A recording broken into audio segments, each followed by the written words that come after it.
TDP అధిష్టానం రాజ్యసభ సభ్యునిగా అవకాశం కల్పించడం సంతోషంగా ఉందన్నారు రాజ్యసభ అభ్యర్థి భాష్యం రామకృష్ణ.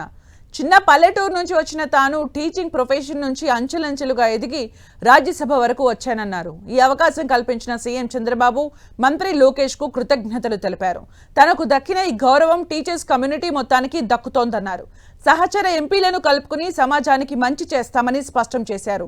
రేపు వెంకటపాలెం వెంకటేశ్వర స్వామి దర్శనం అనంతరం సైకిల్ పై ర్యాలీతో సచివాలయానికి వెళ్లి నామినేషన్ దాఖలు చేస్తానని తెలిపారు భాష్యం రామకృష్ణ.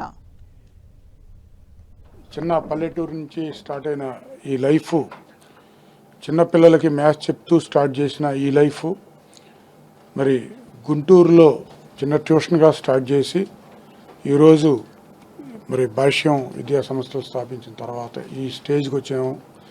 ఈ స్టేజ్కి తీసుకొచ్చిన ఈ గుంటూరు, ఆంధ్ర అండ్ తెలంగాణ ప్రజలందరికీ నా ధన్యవాదాలు తెలియజేసుకుంటూ మరి ఆ టీచింగ్తోనే ఈ స్థాయికి రావటం, ఈరోజు ఈ గౌరవప్రదమైన ఈ పదవి మరి మన ముఖ్యమంత్రి వర్యులు శ్రీ నారా చంద్రబాబు నాయుడు గారు, మా యువ నాయకులు నారా లోకేష్ గారు ఆశీస్సులతో పొందడం జరిగింది.